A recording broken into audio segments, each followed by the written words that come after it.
Hi, I'm Michelle, the massage therapist. I was going to show you a few tips today on doing facial massage.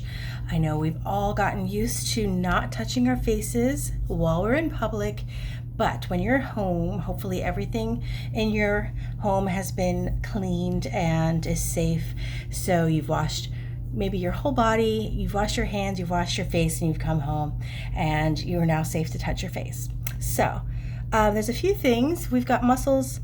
I'm going to move my bangs here. We've got muscles around our mouth, around our eyes. There are the jaw muscles here from the cheekbone down, from the hinge of your jaw. There's a muscle called temporalis. You might have heard about your temples. You know how good this feels. The temples are not just this small. The temples are the temporalis muscle. From the jaw, it comes up. I'm going to outline both sides, behind the ear down here and around, up the side, and then a seam right here on each side, so about this, an inch or two apart. You can feel at the center of your head, if you slightly move out finger by finger, it's about center 2-3 fingers from there. So that's about the top of the temporalis, and there's the edges of muscles are always where it feels tight. So around there, around the temples themselves, around the back of the ear, where the outside part is. So pressing, doing the circles on your temples, of course you already know that feels great. You can do circles all the way up into your hairline. So I'm just using a couple of fingers together, splinting together to double the strength. I have a bad habit of a teacup pinky, so excuse that. But you're going to make circles all the way up at an angle from right in front of your ear. And as you go along, come back to the center, you might go a little bit lower towards the back and do the line of fiber. The muscle fibers go in that direction. So when you circle, you are going across those muscle fibers and breaking up any tightness and tension. You can go in any direction of circle you want. So, and again, behind the ear, right where your hair attaches, really, it's great to do circles. All my fingers are together.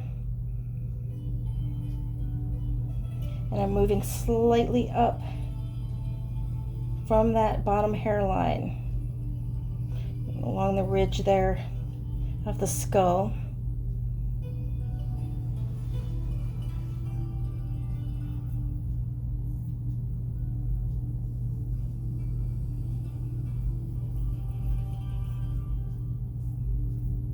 The back of the temporalis. Okay, so you've gotten that. You can also, if you press your fingers right under the arch out on the outside in front of your ear and press in and up, and then you can actually hold that spot and open your mouth so that your jaw drops down. And you'll be stretching what, if you've ever heard of the TMJ, which is often what people call the tightness in the jaw and the pain. It's TMJ disorder, actually. It's temporalis is the T. M is for masseter. That's the muscle here in the jaw. So pressing up, you hit the top of the masseter muscle, and then you're pinning it and stretching it. You can move down a little bit more. I'm in the back in the hinge.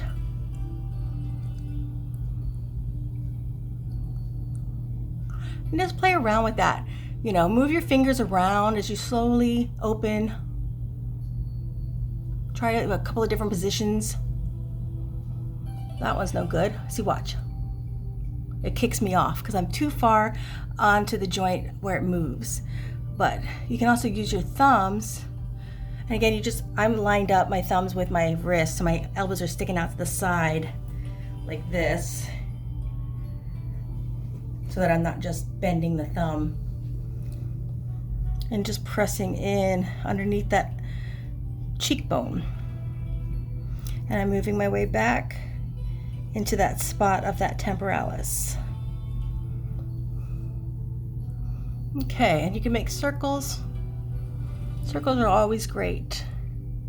If you come down along the jawline, you'll get the attachment for the masseter, and there's a bunch of other muscles, pterygoid, different strong muscles, because we were kind of built to chew up bones and meat.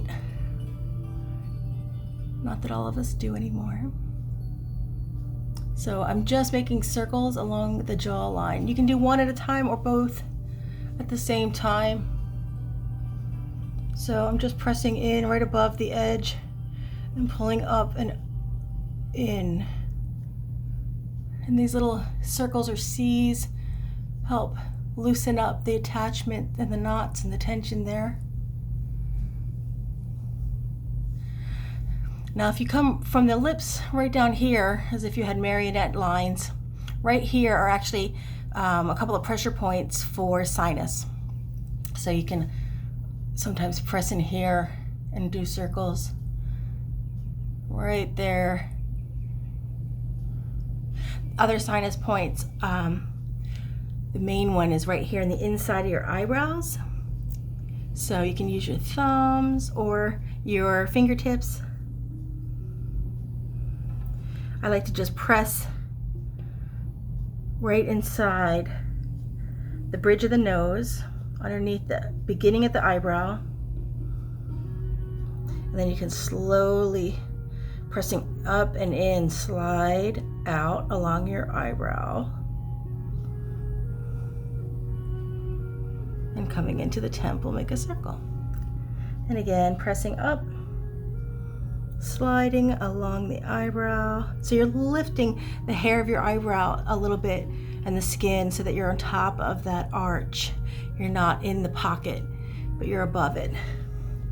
Let's see.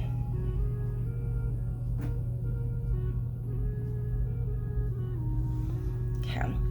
When I used to have really bad allergies before the wonderful invention of Zyrtec, I used to do what I call the Vulcan mind meld on myself for the sinuses, and it was thumbs at the chin jawline points, middle fingers at the bridge of the nose, index fingers right here inside, just a finger widths away from the nostrils at the center points of what's called the zygomatic arch underneath your cheekbones. So there, and here. You can also do your index fingers, that temple muscle. If you make a square from your eyebrow down in, this spot is actually another sinus point. So if you press index fingers there, middle fingers here, ring fingers on the zygomatic arch, and then thumbs on your jawline, you get a whole bunch of sinus pressure points. So if you're having allergies real bad or sinus pressure, you can press on that and hold as long as you want. When I undo, I usually drag and pull up along the arches. This helps move any congestion. So along the nose, underneath the eye, under the soft tissue. So you're on the cheek, and just pull it up. I'm not using lotion. I have just my natural oils. You can use, if you have a face lotion or something that you wanted to use, you could do that. Sometimes, again, with sinus congestion, allergies, or cold, you can use just a drop on the middle of your forehead or on the temples, but be careful around your eyes with some of it. Oils such as Chinese white flower oil, which is a combo of like menthol and camphor and probably peppermint and some other white flower of some kind. Peppermint oil itself, you have to be careful if it's, how strong it is. Just a little dab in the center of your forehead, possibly closer to your hairline at your temples. Don't put it under your eyes because it's too much. But there's tea tree oil, eucalyptus, peppermint. Those are great for sinus congestion. You can also just, don't forget to drink peppermint tea and just breathe over the cup so that the steam and the peppermint can kind of help clear those sinuses. The heat will help. I'm just going to mention too, salt water rinses are great for sinus problems and allergies. So you can either use like Bausch and Lomb is a brand that makes saline spray. There's a few other ones, and you can just spray it into each nostril, usually tilted so it kind of comes around your sinus. You can do the same thing with, you've probably heard of the neti pot. It's the traditional sort of pot that you use warm salt water, and you pour it in one nostril and it drips down and comes down. I don't find it the most comfortable thing. I prefer the sprays. It's easier for me to tolerate, but all of that will help clear sinus. And we're still in spring. There's so many things out there blooming, so I'm sure some of you are having the same allergy problems as I sometimes do. Okay, so let's see. The other thing you can do besides, so we've got the eyebrows, and what you're getting is the muscle around the eyes with all of this, as well as something called occipitofrontalis. It's so fancy. Latin is really just fancy sounding for very simple things. It's like occipito is the occipital, so this ridge here at the back of your neck, and frontalis, the muscle here that makes your eyebrows go like this. So there's a muscle belly here, and then tendon on both sides next to each other along the center, back down to that occipital area, the top of the neck, back at the skull. When you're massaging that, you can just do circles. Again, I like to put my fingertips together, like facing fingernails to fingernail, and just pull outward from that center and making circles along the forehead and up toward the hairline.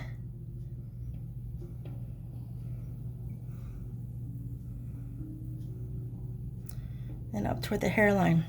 Now, this great thing I've gotten from Qigong called 10 dragons, and it's your fingers, your 10 dragons. This feels really good. It's gonna look terrible, you're gonna see my roots, but you take your 10 fingers, your 10 dragons, and you just, from your eyebrows here, press in, and then pull your hands all the way over your head to the back, and then down around your neck. And you just do that, half a dozen times. It's getting all that pressure that you can in your fingertips, stimulating the nerves of the scalp.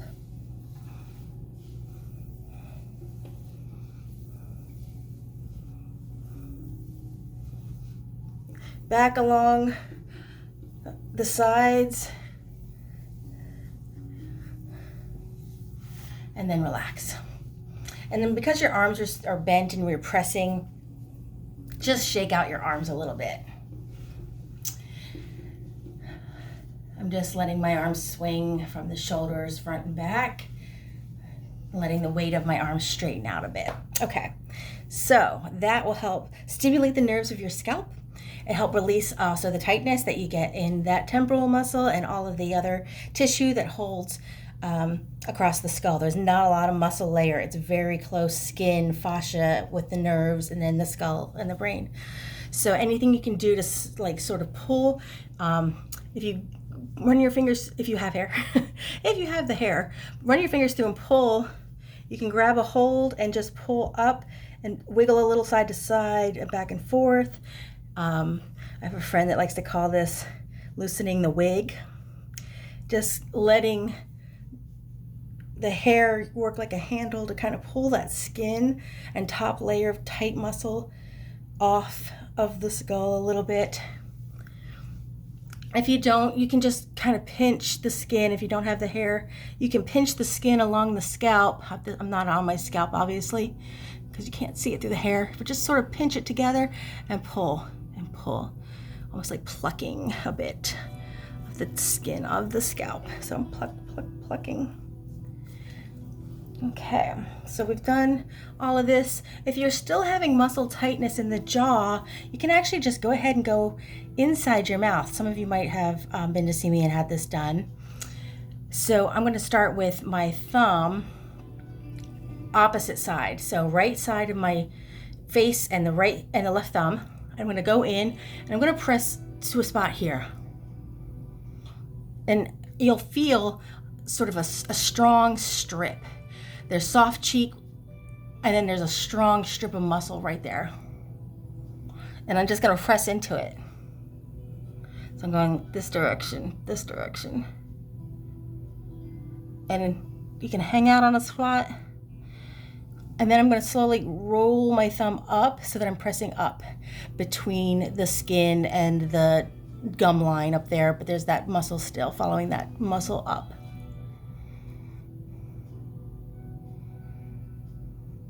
Just hang out on that. It can be tender. And then I'm going to just wiggle it forward a little bit.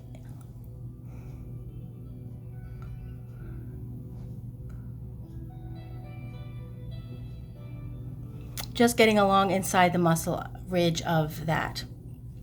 You can also press from the inside and the outside at the same time and get some of those knots and tightness to loosen up. So I'm on that ridge, that hard muscle, and I'm pressing in as my thumb is holding it steady.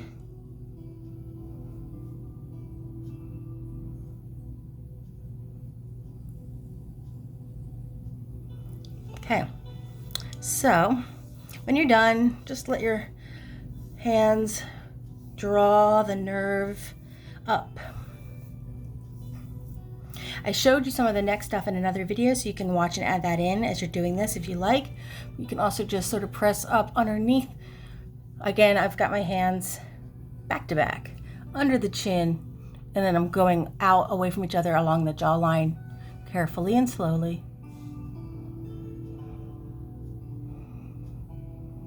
All the way back to the SCM muscle here. You can see it moving.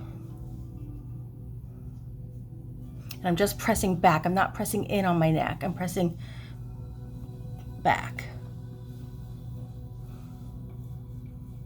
Okay. More circles along the jawline. On the temples. You can just run your hands back and forth all over the sides, behind the ear. Okay, and that should help relieve some of that pressure, whether it's stress, sinus. We hold a lot of tension in the muscles of our face without even realizing it sometimes. So I hope that's helpful, and I want you all to stay healthy, and I'll see you soon.